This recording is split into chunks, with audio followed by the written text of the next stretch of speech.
नमस्कार, Haribhoomi news bulletin में आपका स्वागत है। सबसे पहले बात करते हैं कांग्रेस की। विधानसभा चुनाव में करारी हार के बावजूद कांग्रेस सुधरने का नाम नहीं ले रही। कैप्टन अजय यादव की नाराजगी के बाद कांग्रेस के एक और बागी नेता ने आज कांग्रेस को अलविदा कह दिया। भूपेंद्र सिंह हुड्डा से परेशान चरखी दादरी के पूर्व विधायक और कांग्रेसी नेता जगजीत सिंह सांगवान ने पार्टी को छोड़कर दिल्ली में राष्ट्रीय लोकदल का दामन थाम लिया। सांगवान ने दादरी से 5 विधानसभा चुनाव लड़े, जिनमें से 4 में वो हारे थे और 1 में जीत मिली थी। उन्होंने कांग्रेस की गुटबाजी से तंग आकर पार्टी छोड़ने की बात कही है। आपको बता दें कि साल 2000 से 2005 तक दादरी के विधायक रहे जगजीत सिंह सांगवान ने दिल्ली में राष्ट्रीय लोकदल के राष्ट्रीय अध्यक्ष जयंत चौधरी के निवास स्थान पर अपने समर्थकों के साथ पहले मुलाकात की थी और आज कांग्रेस पार्टी छोड़कर राष्ट्रीय लोकदल का दामन थाम लिया है।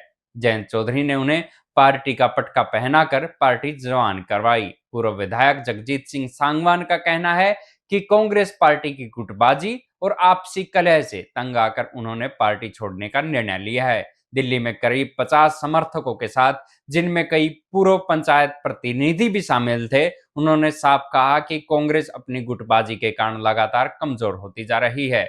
अब बात करते हैं उन सिंगरों की जो गाने में अश्लीलता और गन कल्चर को बढ़ावा देने से बाज नहीं आ रहे। हरियाणा सरकार ने गन कल्चर को बढ़ावा देने वाले गानों पर अब कड़ा एक्शन लेना शुरू कर दिया है।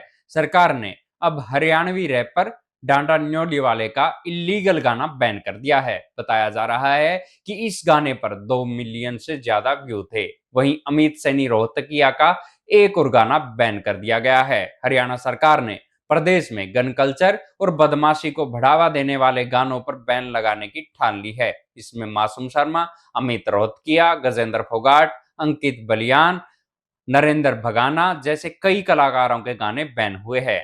सरकार ने अब तक करीब 30 गाने यूट्यूब से डिलीट कराए हैं, जिनमें करीब 10 गाने अकेले मासूम शर्मा के हैं। इसे लेकर मासूम शर्मा अक्सर आरोप लगाते नजर आते हैं कि उन्हें पर्सनल टारगेट किया जा रहा है। इसी को लेकर विवाद चल रहा है। 27 साल के डांडा हिसार जिले के गांव न्योलीवाला के रहने वाले हैं। वो पहले एक एथलीट थे।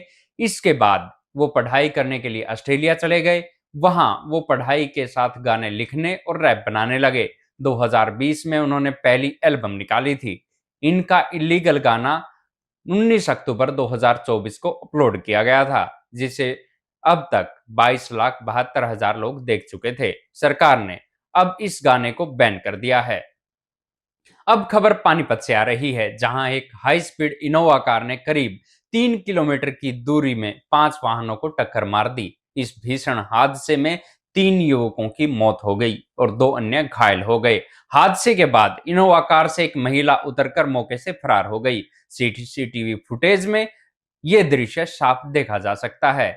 ये घटना शहर के डाहर चौक के बेजोल चौक के बीच घटी। सफेद रंग की वीआईपी नंबर वाली इनोवा बेकाबू रफ्तार से दौड़ रही थी। सबसे पहले इनोवा ने गुप्ता फैक्ट्री के पास एक बाइक को टक्कर मारी।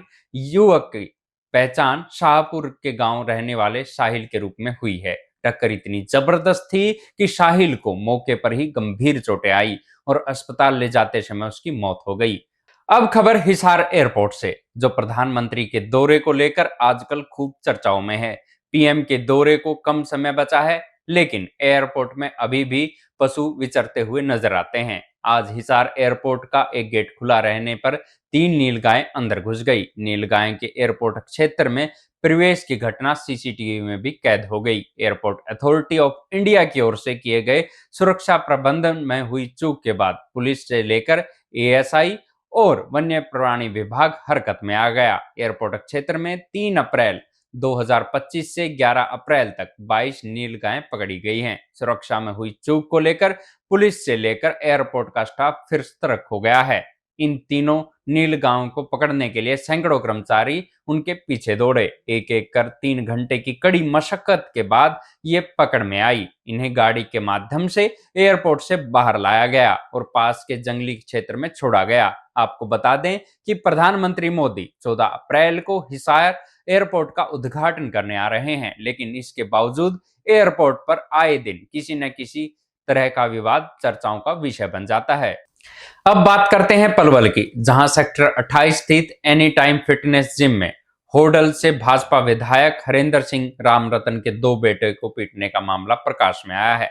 बीजेपी विधायक के बेटों विशाल सिंह और जगप्रिया का आरोप है कि मारपीट के बाद उन पर जातिगत टिप्पणियां की गई। दोनों पक्षों ने एक दूसरे पर गंभीर आरोप लगाते हुए पुलिस में शिकायत दर्ज कराई है, जिसके बाद पुलिस ने जांच शुरू कर दी है। विशाल सिंह ने अपनी शिकायत में बताया कि वो नियमित रूप से जिम में आते हैं। शुक्रवार को शाम को वो जिम पहुंचे थे। जिम ट्रेनर पृथ्वी चपराना और उनके साथी निशांत, दीपक, अमन और हनी ने उनके साथ अभद्र व्यवहार शुरू कर दिया। विशाल का दावा है कि इन लोगों ने न केवल उनके साथ गाली गलौज की, बल्कि जाति सूचक शब्दों का इस्तेमाल भी किया। जब विशाल ने इसका विरोध किया तो स्थिति बिगड़ गई और उसके साथ मारपीट शुरू हो गई।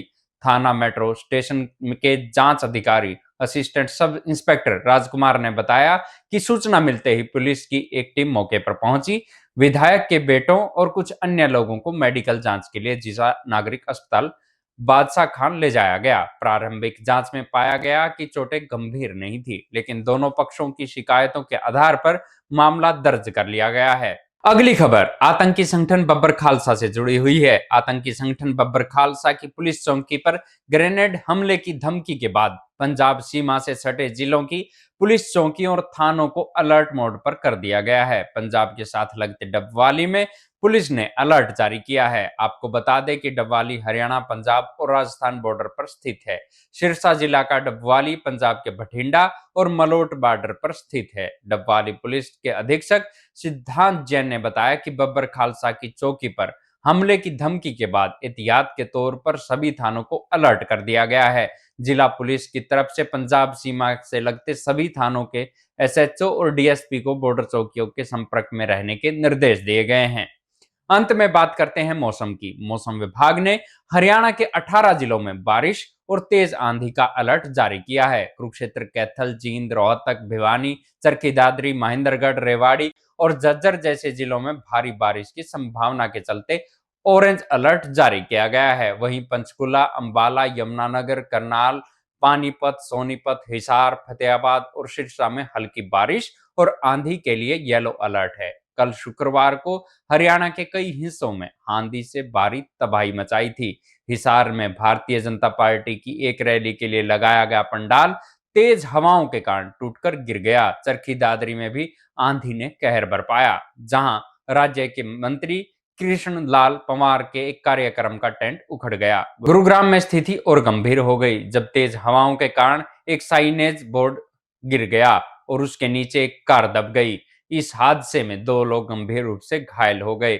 झज्जर में आंधी की वजह से दो गाड़ियों की टक्कर हो गई, जिसमें 4 लोग घायल हुए। आंधी और बारिश ने किसानों की भी मुश्किलें बढ़ा दी है। सिरसा, जींद और सोनीपत की अनाज मंडियों में खुले में रखा गेहूं बारिश के कारण भीग गया, जिससे व्यापारियों और किसानों को भारी नुकसान हुआ।